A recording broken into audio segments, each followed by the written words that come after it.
Hi, everybody. This is Jerry Serino of From the Median podcast. Thank you so much for joining me. Please go to fromthemedian.org and connect with us on all social media at Cleveland Right to Life. I'm going to apologize ahead of time for my voice. I am dealing with a horrible cold, so I might sound a little bit different, and that is the reason why. But I am still a man. Even with my voice change, I am definitely still a man, and I always will be, always was, and always will be. My guest today is Beth Bourne. She unfortunately is having to fight in in her state of California and really fighting for the cause in general of exposing gender ideology in California and all really again all over the place. And every time I deal with this issue, I always say to myself, I can't believe we're actually having to do this. So, Beth Bourne, welcome. And I'm very excited to talk to you because you are a mama bear and nobody goes after a mama bear's cubs, right? That's right. Yeah, it's great Yeah. to be here. Yes. Thanks. Thank you so much for coming on. I really appreciate it. So let's start off. Tell us a little bit about yourself, in your background before we get into all that you again unfortunately have had to do and are doing in regards to the gender issue. Sure. So let's see. I was raised overseas in Mexico City and Thailand, and my Mm, parents they moved to San Diego when I was in high school. But they're from the East Coast. Actually, my dad is from Ohio. But okay. yeah. So but I was raised Roman Catholic, and then as I went through college, I guess I became more and more liberal. Unlike my conservative parents, but that's pretty common with our university school system. Hmm. But I moved to Davis, California, thinking it would be, a great place to raise my kids after I'd gone to graduate school here at the university.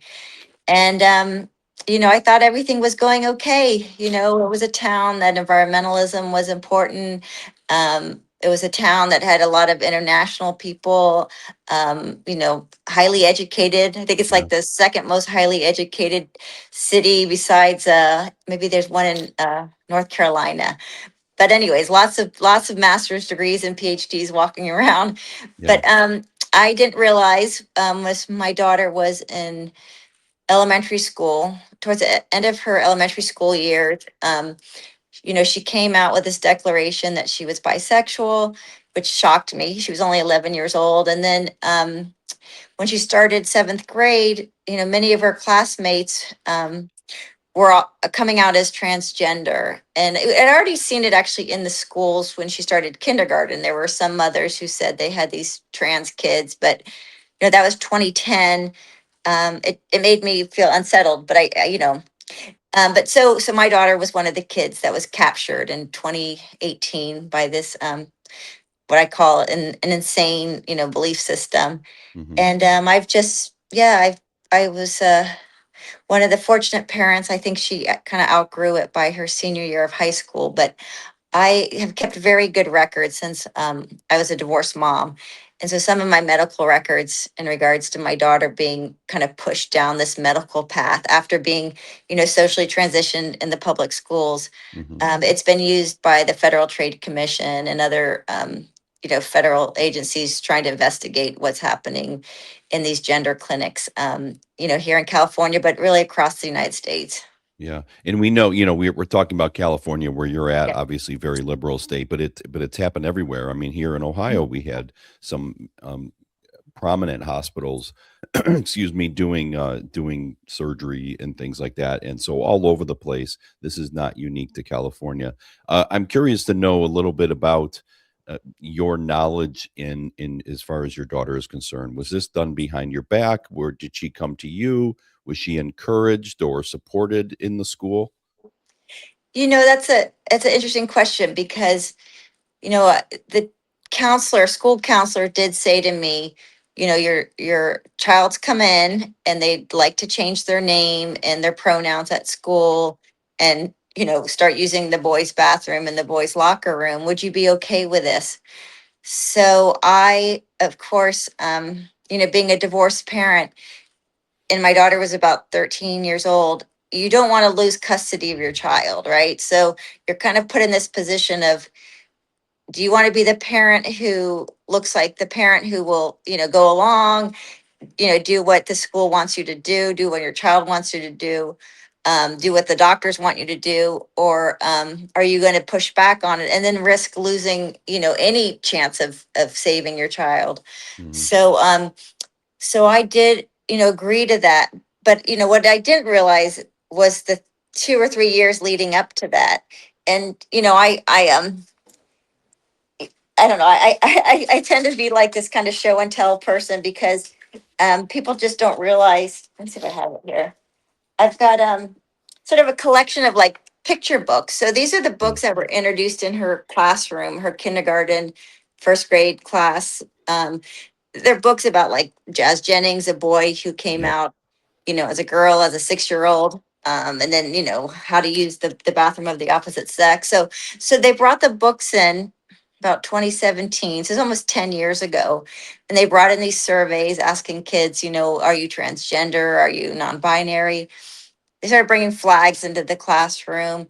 And I didn't realize her health curriculum and her science curriculum had been changed as well to talk about these transgender identities. And kids would be asked on the first day of school, what is your name? Um, and what pronouns do you use? And does your parent know this? So in some ways it wasn't secretly done, except that these kids have been programmed or indoctrinated, into this belief system. Yeah. And even yes, it's the curriculum and the health, but it's also the fact that there's all these other kids in your classroom who are trans identified. And so these kids tend to get a lot of attention. They tend to be sort of celebrated by the school. They Mhm. get special, like they might become like I want to say like a champion, or like a, Yeah. a a peer mentor for the other kids. So if other Yeah. kids are struggling, you should talk to this child. They're trans, and they can help you. And then there's the gender sexuality alliance clubs, the GSA clubs. That at one time, 30 years ago, it was the idea that, and which I also disagree with, is that kids should have a special club at school where they can talk about their sexuality. And that has been completely captured by the transgender ideology. So in the clubs here in Davis, during lunchtime, the kids, will do arts and crafts, but they're also making their pronoun pins and drawing flags, and you Mhm. know, so Okay, so yeah.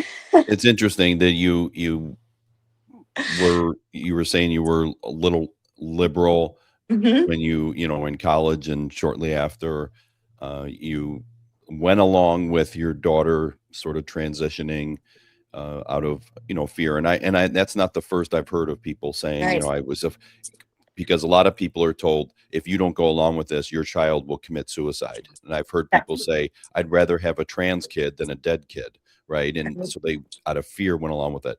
But obviously you were no longer passive, Right. to say the least. Mhm. Just a quick Google search of your name, or on YouTube or anything, and you'll see that, everybody. But tell me about that transition for you, no pun intended, of Yeah. becoming more passive and becoming active and Right. standing up to this. Right. And one of the things I did, which I think, there weren't the resources back in 2017, right? I wasn't on Twitter. I didn't know what was happening in the UK. I didn't know who J.K. Rowling was and what she was doing back there. Um, I only found like a few sources. Will Malone was an endocrinologist out of New York who was speaking out on this. There was this group, Fourth Wave Now, this parent group out of Australia who talked about these young women who were detransitioning. Mhm. And this article by Jesse Singal in the Atlantic was in 2018, and he actually wrote about, and he got basically canceled for this. But some parents in I think it was the Washington D.C. area that had helped their daughters, um, you know, basically desist from this belief system because these parents thought this doesn't make sense. Our daughter has gone through trauma. She never thought she was a boy, until suddenly. And Mhm. so that kind of helped me. So one of the things I did is I never used my daughter's male pronouns. And I think that helped a lot. I was like, I'm never going to refer to you as my son. You'll never be, the brother of, my son that I do have, my Yeah. young child. And so I did use the name, it was a boy's name, but and I just didn't use pronouns for 3 or 4 years. I would just refer to my child by their name. And Mm. because I just didn't want her to ever hear me use a name that of course isn't the truth. I mean, a pronoun that Right. isn't the truth, right? Right. So I'd be like, yeah, would you go over there and grab your book, or can you please grab, so and so's book? So Right. um and then as my daughter started to become, she stopped wearing her breast binder and she started wearing makeup, and started dating a boy, and it was obvious that she was done with this 3 or 4 years of identifying as a trans boy. She did make the decision to basically go no contact with me, on her 17th birthday, Mm. which I saw that coming, right? I'm like, I'm starting to speak out a little bit more. People know me around town, including, her friends' parents knew that I was doing a lot of research at this point, and speaking out. But I wasn't really like publicly an activist. But when she said, I'm not going to be at your house anymore, um, I kind of expected it, but I knew she was doing so well. And she's getting fantastic grades. She's a national merit scholar, perfect math SAT, like many of these girls, like very intellectually um, mature, but socially immature. So they had this incredible, like my daughter, photographic memory, able to like, do Mhm. second year calculus and as a junior in high school. Yeah. Um, but I would say gullible. And I'll probably say that about my ex-husband and the stepmom as well. They're engineers, black and white thinkers. They sometimes don't realize that there's a lot of evil in this world. Mhm. But so yes, I became an activist because she was safe with her dad. She already knew my views, and I just started holding protests. Actually, the first one I held was in front of her high school. It was kind of towards the end of COVID, so I had a mask on and glasses, and there were about 15 other women from around California, some young women as well, and across the political spectrum. But we were just there letting these kids know that your body's perfect. This is an experiment. What were some of our signs? They were very loving and kind, and I think she's a pretty big high school. I think the kids saw the signs. Some of them thanked us. They came over and thanked us. Um, they wrote an article about it, and I realized, it was perfectly fine for us to be there with our signs. And so I just started doing a lot more activism, and holding events at our library about protecting girls' sports. I did one with the detransitioners that came in to speak. I held several um, forums on the curriculum and the policies in our schools. And Yeah. then I started doing a lot of like more, where I video record me talking to the principal about why are these rainbow flags in front of your school. I think I posted one yesterday, and I think it's at like 2 million views on Instagram. So people Okay. find it interesting, right? Like, why not ask the question, do all parents want this at this school? Why are you wearing these, pride, be kind and inclusive t-shirts at school? Like, what's the message you're trying to get across? So Yeah. What was it? Was there, when you say you did research, what was it that caused you to say, I can't be silent? Did you see that it was dangerous, that allowing this was dangerous, mentally, maybe physically, certainly? What was it specifically? For me, the most shocking thing, the thing that gave me the nightmares, was looking at my daughter's classmates who were in her choir and theater group, and these, certain clusters of kids in these schools is very highly acclaimed, public school system. Mhm. But half of the kids in the theater group of the girls, and a third of her choir group were coming out as transgender. And in the robotics group, it was a kind of the same thing. So, how's it going? Oh, so I noticed that two of these girls, this is junior high school, ninth grade, they'd already had double mastectomies, Ooh, right? So they were girls that were 14, 15 years old. They had come out as boys 2 years earlier. And, Kaiser Permanente is one of the big HMOs in this area. Um, I started doing research, like they offer mastectomies to girls starting at 13 years old. And that just shocked me. And I did see a few kids girls who were starting to have facial hair on their face. And mm, I did the research because I'm like, my daughter thinks she's transgender. If she wants that surgery, if she wants to take testosterone, and she had asked for that, right? Like, what would I do and how would I stop it? And I was lucky I was able to do some research and ask and beg her psychiatrist and my ex-husband not to do anything medical until she was 18. And she agreed to that, as long as I did the social transition, the boys' clothes and the name.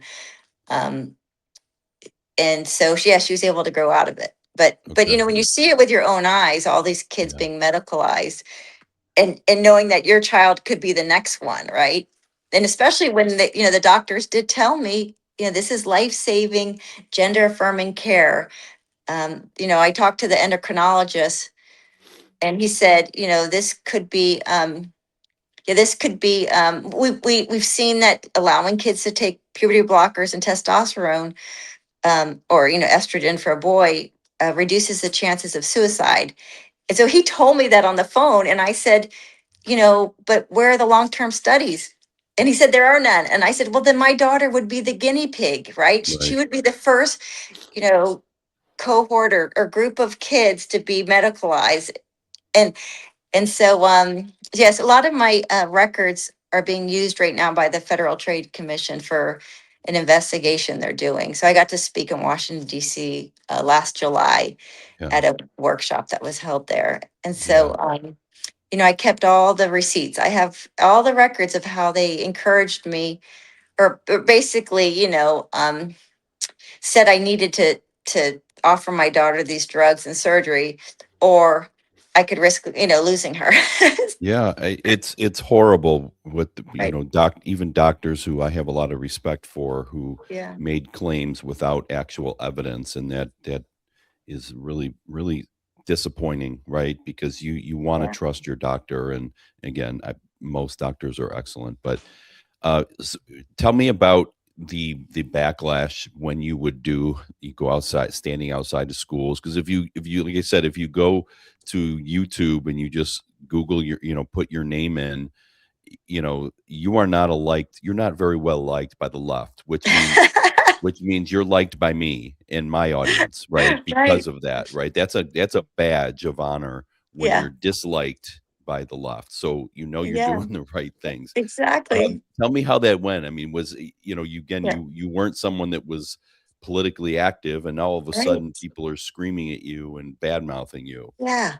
Yeah. And I should mention, the point where I think I really kind of woke up, right, and said, what are the Democrats, pushing in California, was right about the school lockdowns. Mhm. And, all these public schools, we were one of the last to open in the entire United States, this Davis school Yeah. district, where teachers were like, oh, no, we have to keep the schools closed. And I'm like, for safety, I'm like, these kids are struggling, they're mentally, psychologically, they need to be back in the classroom in real life.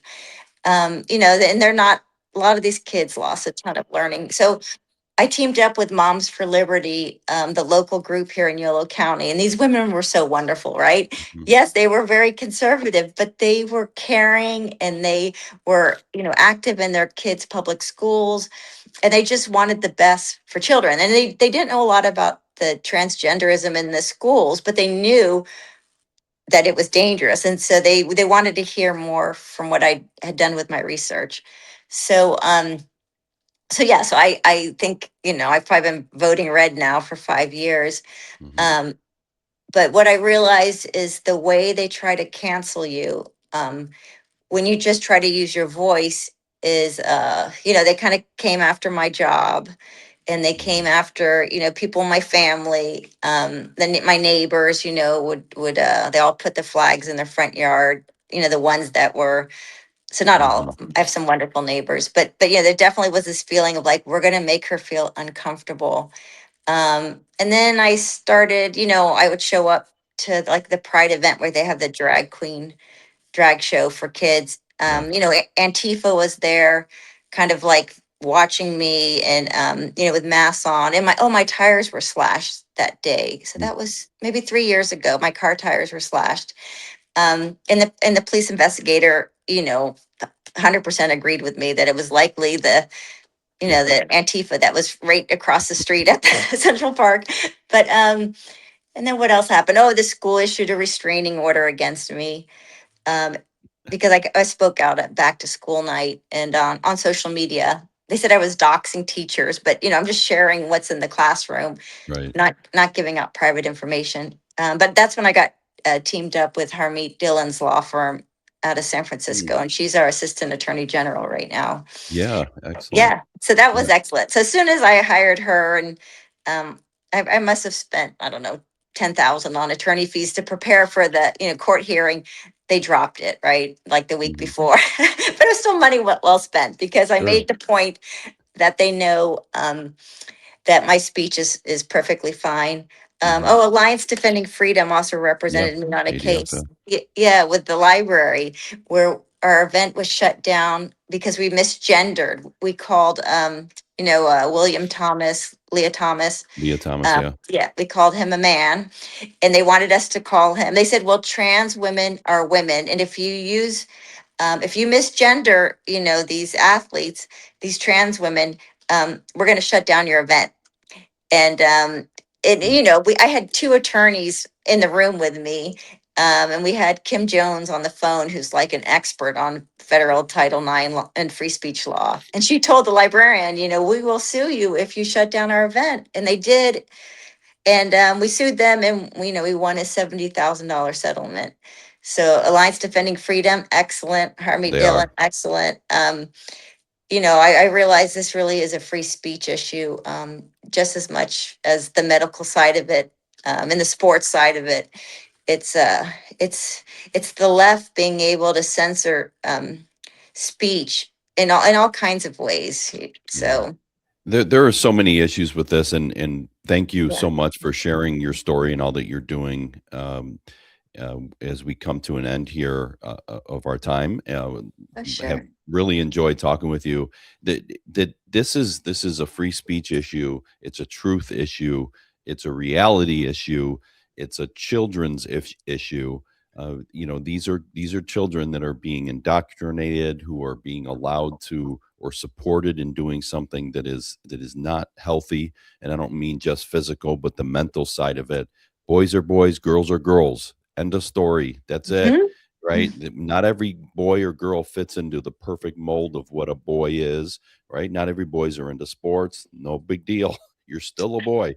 And the like, so this is really important. We have to keep fighting for this. And I'm grateful that you're doing that, because if the left thinks that you can change your gender and chop off body parts and wants to claim that men could get pregnant, we cannot let the left continue, because they will do even more damage if we let them. I mean, they're insane. Sorry. Yeah, They are insane.